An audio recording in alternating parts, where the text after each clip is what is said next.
Shalom, shalom!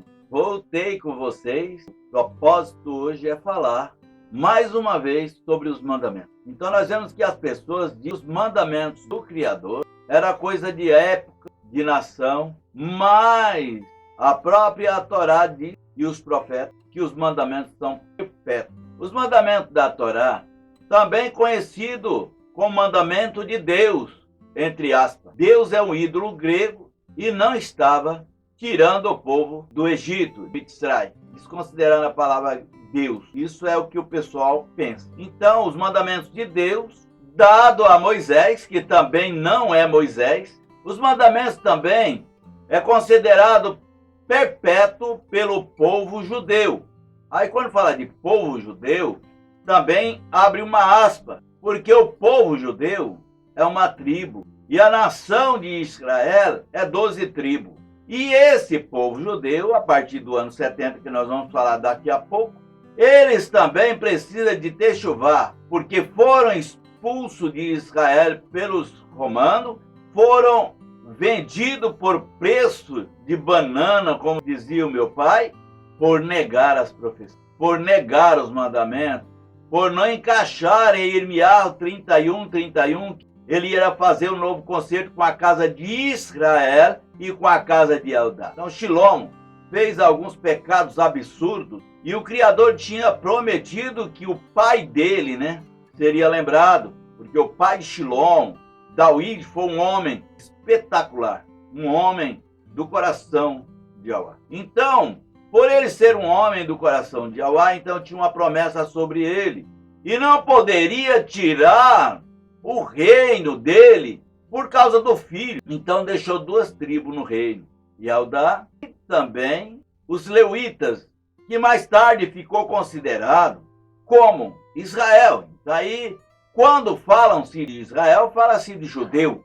Esses mandamentos eram muito vistos como uma expressão da vontade do Criador para o povo de Israel, que hoje é chamado judeu. Mas judeu é uma tribo só.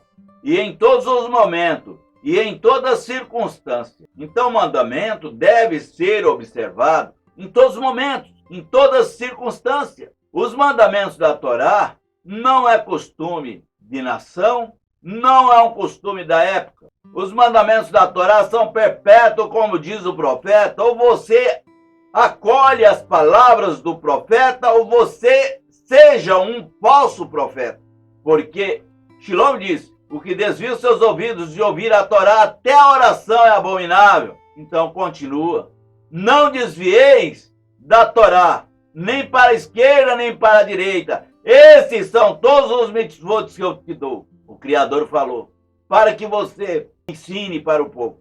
Ser sido específico, embora alguns mandamentos possam ser específicos para a época, ou para um determinado tempo. Por quê? Porque hoje é difícil alguém ser leproso, pegar uma lepra. E antes era fácil. Antes cada cidade tinha seus leprosos. Mas hoje é mais difícil, mas não impossível. As pessoas dizem que a Torá é uma tradição judaica. Mas a tradição judaica são os livros que o acompanham, principalmente o Talmud. Mas a Torá é uma lei divina dada diretamente do Criador. E ela se implica em todas as gerações. Tehillim 119. A tua justiça é uma justiça eterna. E a tua Torá é a verdade. Então a justiça dele, a justiça vem da Torá, é uma justiça eterna.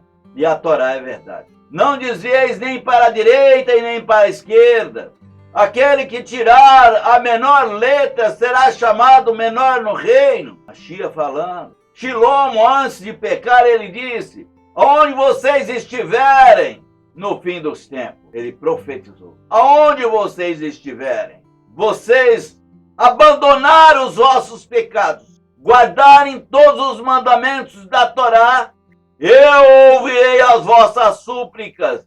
Orai em frente ao nascente do sol, que é Jerusalém, onde está o monte que eu habitei. A Torá não é revogada e ela acompanha de geração em geração. No ano 70, o judeu, por não obedecer às escrituras, foi jogado fora de Israel para cumprir a profecia dita ao nosso pai Abraão, que nós seríamos, entre as nações, luz para as nações, como estrela no céu e areia na praia.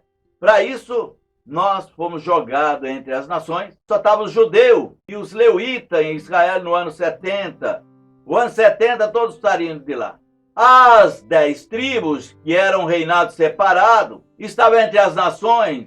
No dia de Shavuot, quando estavam reunidos no mesmo lugar, tinha 17 nações lá, no Shavuot, celebrando o Shavuot, mas não guardavam os mandamentos completamente, porque ia para lá só 3 vezes ao ano. Então a destruição do templo foi no ano 70.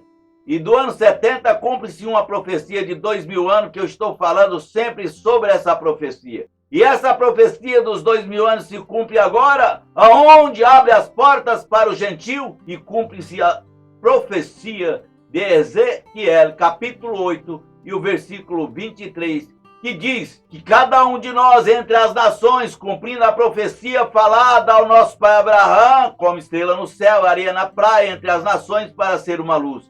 Então, Secariá diz que nós iríamos ensinar para 10 pessoas, cada um de nós, que nós seríamos como estrela no céu, e então entre as nações é 1 para 10, que nós seríamos. Mas isso será mais no fim do milênio. Está escrito que é como no dia de Noé. Na época do pai Abraão, então era só o pai Abraão para ter milhões de filhos, por 430, mais alguns dias, então não foi nem 600 anos, para ter 600 mil soldados a partir dos 20 anos de idade. Então era muita gente, filho de um homem só. Com 600 anos tinha tudo isso. E nós estamos aqui anunciando, neste começo, como diz, é como os dias de Noé, mas mesmo assim nós vemos que vamos chegar lá, porque nós temos 1000 anos, não 430 anos e uma família formada, mas nós temos 1000 anos e todos os israelitas na face da terra para fazer Techuvá,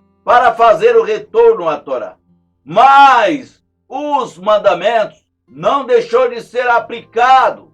O problema era que nós estávamos castigados entre as nações, para que os remanescentes pudessem voltar à Torá e reconhecer que os mandamentos da Torá são aplicáveis à moral de um homem, e não para uma tribo, mas para uma nação e para os gentios, porque é chegado o tempo dos gentios. E Israel entre as nações, com a profecia, e como foi dito ao nosso pai Abraão. É isso aí, pessoal. Shalom, shalom.